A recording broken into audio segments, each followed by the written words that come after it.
Bismillahirrahmanirrahim. Assalamualaikum warahmatullahi wabarakatuh. Selamat pagi. Ketemu lagi di materi dokumentasi keperawatan. Bagaimana kabarnya hari ini? Alhamdulillah ya, semoga tetap diberikan kesehatan dan tetap diberikan semangat untuk mengikuti perkuliahan daring ini. Pada pertemuan hari ini kita akan membahas dokumentasi persetujuan tindakan keperawatan dan discharge planning ya, atau yang sering kita kenal dengan informed consent ya, atau dokumentasi persetujuan tindakan tindakan medis ya. Sebelum kita tahu ya apa itu informed consent ya, seperti apa ya dokumentasinya ya, seperti apa dokumentasi dan discharge planning juga ya. Nah, mungkin Anda sudah pernah dengar ya istilah informed consent dan discharge planning. Mungkin ada yang pernah ya menandatangani lembar persetujuan ya ketika akan dilakukan tindakan medis yang misalnya operasi ya, misalnya ada yang pernah operasi appendix ya. Nah, di situ nanti akan disodorkan lembaran ya persetujuan dari tindakan operasi tersebut ya, dimana di situ nanti pasien ya atau keluarga pasien ya atau yang bertanggung jawab terhadap perawatan di situ akan menandatangani dari lembar persetujuan tindakan medis. Nah, itu adalah namanya informed consent. Nah, kemudian discharge planning itu apa? Nah, discharge planning itu adalah lembar perencanaan ulang ya. Jadi nanti ada dokumentasinya ya dari perencanaan ulang, isinya apa saja ya. Oke, baik, nanti kita akan pelajari. Nah, capaian pembelajaran pada pertemuan hari ini adalah yang pertama, mahasiswa mampu mendokumentasikan persetujuan tindakan perawatan ya, tindakan medis. Kemudian yang kedua, mahasiswa mampu mendokumentasikan discharge planning. Nah, sekarang kita masuk yang pertama adalah informed consent atau lembar persetujuan dari tindakan medis ya. Informed consent itu apa? Informed consent itu adalah proses penyampaian informasi terkait tindakan medis yang ditawarkan oleh dokter atau perawat kepada pasien ya. Kapan? Yaitu sebelum pasien menyetujui tindakan medis tersebut. Nah, informed consent ini bentuknya komunikasi antara dokter ya dan petugas medis, serta memberi waktu untuk pasien untuk bertanya ya. Jadi nanti dijelaskan ya, di informed consent itu akan dijelaskan tindakan apa yang akan dilakukan, prosedurnya seperti apa ya, kemudian risiko, kalau misalnya ada risikonya seperti apa. Nah, ini tentu yang memberikan informed consent ini ya akan memberi kesempatan untuk bertanya ya. Pasien silakan kalau mau bertanya ya, kemudian menyetujui atau menolak ya. Kalau memang menyetujui maka bisa ditandatangan ya. Kalau menolak maka ada belangko untuk penolakan dari tindakan medis tersebut ya. Ini adalah informed consent. Nah, selanjutnya tujuan informed consent itu apa? Tujuannya itu yang pertama adalah tentu melindungi pasien ya terhadap segala tindakan medis yang akan dilakukan tanpa sepengetahuan pasien ya. Jadi setiap akan melakukan tindakan medis maka wajib ya harus ada pemberitahuan ya, wajib ada lembar persetujuan. Nah, dengan ini maka ini bisa melindungi pasien ya dari tindakan yang tidak atau tanpa sepengetahuan pasien. Nah, misalnya apa? Misalnya hendak dilakukan prosedur medis yang sebenarnya itu tidak perlu ya, dan tanpa dasar medis ya. Kalau tanpa dasar medis kemudian dilakukan, ini pasien bisa berhak untuk menolak tindakan tersebut. Nah, kemudian yang kedua adalah memberikan perlindungan hukum kepada dokter ya terhadap akibat yang tidak terduga dan bersifat negatif ya. Jadi ketika dokter sudah memberikan inform consent yang kemudian disetujui ya, tentu di situ kan sudah dijelaskan ya prosedurnya seperti apa, tindakan seperti apa. Kemudian ketika ada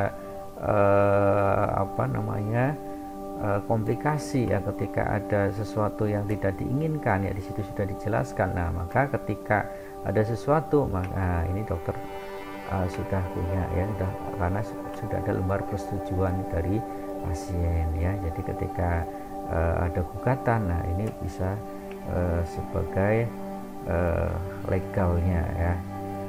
Selanjutnya ya, bentuknya apa? Bentuk EC adalah, yang pertama adalah dengan pernyataan ya, dengan pertanyaan itu bisa lisan atau bisa tertulis ya. Jadi bisa langsung ngomong ya, dijelaskan ya, kemudian langsung disetujui, atau bisa secara tertulis ya di dalam kertas. Kemudian yang kedua, dianggap diberikan tersirat ya. Jadi bisa juga tersirat ya. Misalnya apa? Misalnya pasien datang ke poliklinik untuk berobat ya, kemudian dilakukan pemeriksaan fisik, pemeriksaan dengan stetoskop ya, kemudian pengukuran tekanan darah, pengambilan darah di laboratorium. Nah, itu secara tersirat ya, pasien datang ke situ ya tentu akan mau untuk dicek ya, akan mau untuk diperiksa ya. Ini secara tersirat itu sudah memberikan persetujuan. Pasien datang ke UGD dengan luka akibat kecelakaan ya, ini dilakukan penjahitan luka ya. Ketika tidak dilakukan jahitan, maka darahnya itu bisa keluar terus ya. Nah, ini secara tersirat itu pasien akan setuju ya untuk dilakukan tindakan penjahitan luka. Nah, semua tindakan kedokteran yang akan dilakukan terhadap pasien ini harus mendapat persetujuan, dan persetujuan ini dapat diberikan secara tertulis ataupun lisan. Nah, persetujuan ini diberikan setelah pasien mendapat penjelasan ya. Jadi wajib dokter menjelaskan dulu ya yang diperlukan ya, tentang perlunya tindakan kedokteran yang dilakukannya. Jadi apa yang dilakukan harus dijelaskan dulu ya kepada pasien. Nah, ini bentuk penanganan medis yang membutuhkan inform consent ya. Yang satu contohnya adalah tindakan pembedahan ya. Semua tindakan pembedahan ya itu memerlukan inform consent, memerlukan persetujuan tindakan medis ya. Kemudian transfusi darah ya, kemudian ada terapi radiasi ya, kemudian ada tindakan anestesi ya, kemudian sebagian besar vaksinasi juga ini ya, semua ini perlu ada persetujuan ya, mau atau tidak. Kemudian kemoterapi ya, kemudian beberapa tes medis lanjutan ya, seperti biopsi ya, pengambilan sampel jaringan. Nah, kemudian tes darah ya, termasuk HIV ya, ini membutuhkan inform consent. Nah, informasi apa yang ada di dalam inform consent itu ya? Informasi yang ada di inform consent ini ya, diantaranya adalah ada diagnosis ya kondisi pasien ya, diagnosis kondisi pasiennya apa.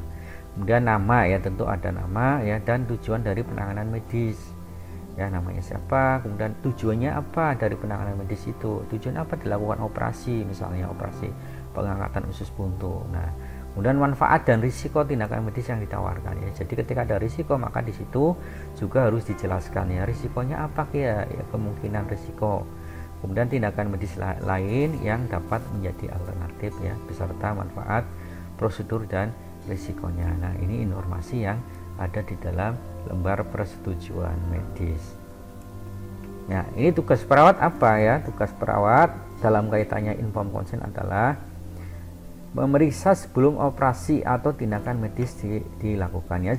Jadi sebelum dilakukan operasi atau mau dilakukan tindakan medis, maka perawat ini ngecek dulu ya, apakah sudah dilakukan inform consent ya, apakah sudah dilakukan penandatanganan inform consent, apakah sudah diberikan penjelasan yang terkait dengan tindakan yang akan dilakukan. Nah, jika belum, maka perawat menanyakan ya, apakah sudah diberi penjelasan oleh dokter atau belum ya.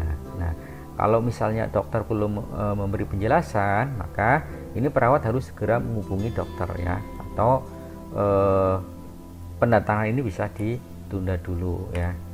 Nah, ini adalah tugas perawat ya dalam kaitannya inform consent.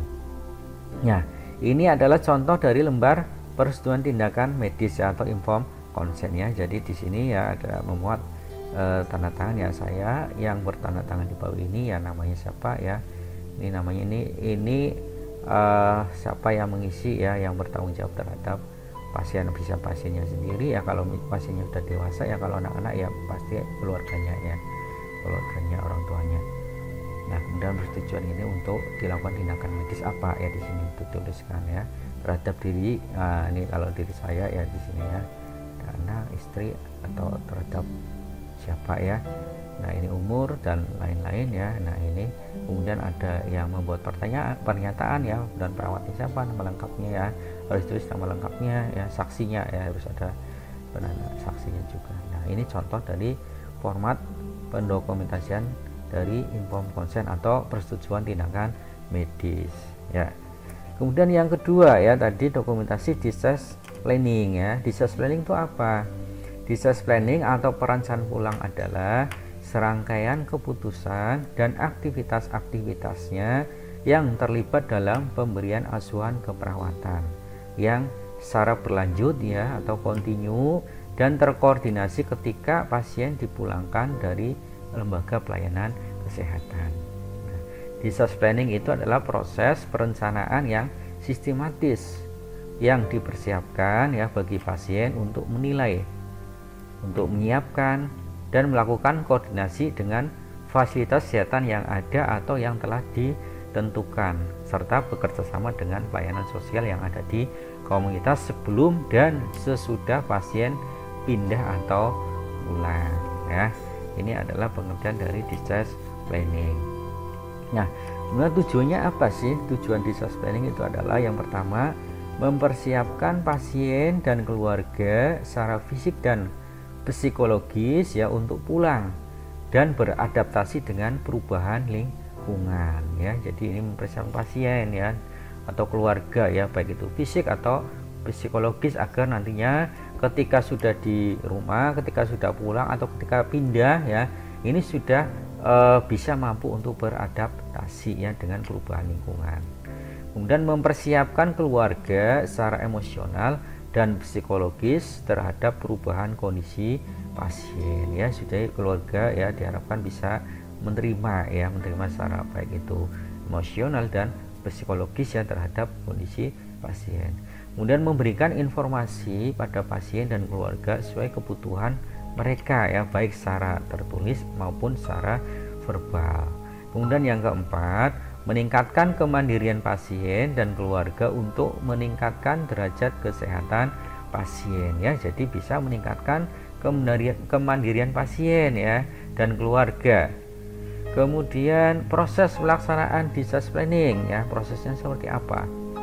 Nah, prosesnya di sini ada 5 ya. Yang pertama adalah seleksi pasien ya. Jadi tidak semuanya ya, ini ada prioritasnya ya dalam memberikan discharge planning. Jadi identifikasi pasien yang membutuhkan ya, semua pasien ini membutuhkan pelayanan ya, tetapi pemberian discharge planning ini lebih diprioritaskan bagi pasien yang mempunyai risiko lebih tinggi ya, memiliki kebutuhan akan pelayanan khusus ya. Jadi ketika nanti di rumah nanti sudah bisa untuk merawat ya, sudah bisa untuk menerima segala kondisi pasien ya, sudah bisa beradaptasi dengan lingkungan yang baru ya. Kemudian setelah seleksi pasien, maka kemudian selanjutnya adalah pengkajian ya. Pengkajian ini berfokus pada 4 area, yaitu pengkajian fisik ya dan psikologis, kemudian status fungsional ya, dan kebutuhan penkes dan konseling. Nah, kemudian setelah pengkajian ada perencanaan ya. Dalam perencanaan ini diperlukan adanya kolaborasi ya. Jadi tidak hanya sendiri ya dilakukan oleh misalnya dokter saja, oleh perawat saja, tetapi harus ada kolaborasi ya dengan tim kesehatan lainnya ya. Diskusi dengan keluarga dan pemberian penkes sesuai pengkajian. Kemudian proses selanjutnya adalah sumber daya ya. Jadi mengidentifikasi sumber daya pasien ya terkait dengan kontinuitas perawatan pasien setelah pulang dari rumah sakit ya. Jadi ada sumber dayanya seperti apa, di rumahnya seperti apa ya, apakah ada keluarganya ya, apakah ada apakah pasien itu sendiri ya bisa merawat ya ketika nanti sudah di rumah ya. Ini jadi ada mengidentifikasi sumber daya dari pasien ya. Nah, kemudian implementasi dan evaluasi ya. Indikator penilaian terhadap keberhasilan discharge planning adalah kriteria proses dan kriteria hasil yang dapat diukur ya dengan peningkatan status fungsional ya, jumlah hari rawatan atau kunjungan berulang ya, atau yang disebut readmission. Nah, ini jadi ada 5 proses ya pelaksanaan discharge planning. Ada seleksi pasien, ada pengkajian ya, ada perencanaan, kemudian sumber daya, kemudian implementasi dan evaluasi ya. Nah, ini adalah contoh dari format discharge planning ya, seperti ini lembarannya ya. Nanti perawat mengisi ini ya. Nah, ini ada diagnosa keperawatannya apa ya, pasiennya diagnosa keperawatannya dengan apa ya, kemudian dietnya seperti apa. Nah, kemudian obat-obatan yang masih diminum ya, masih diperlukan ya dosisnya, kemudian efek sampingnya apa ya, ini semuanya dituliskan di sini, dijelaskan ya. Kemudian aktivitas dan istirahat ya, sudah apa di sini, apakah harus bed rest ya, apakah bisa latihan jalan ya. Nah, kemudian tanggal dan tempat kontrol ya, tanggal atau tempat kontrolnya kapan ya dilakukan kontrol ya, kapan kembali ke rumah sakit ya untuk melakukan check up. Nah, ini ditulis di sini. Kemudian yang dibawa pulang ya, apa ya hasil labnya, yang foto EKG misalnya ada EKG ya, dan dipulangkan dari ini contohnya di rumah sakit ramalan ya, dalam keadaan apa, apakah sembuh ya, apakah meneruskan dengan obat jalan ya, atau pindah ke RS ya, pindah ke RS lain, atau pulang paksa ya. Nah, ini lain-lain yang bisa dituliskan di sini. Nah, ini tanda tangan perawat ya, tanda tangan pasien ya, dan mengetahui kepala ruang. Nah, ini adalah contoh ya, contoh discharge planning ya di rumah sakit RSIL Dr. Ramelan ya, seperti ini ya.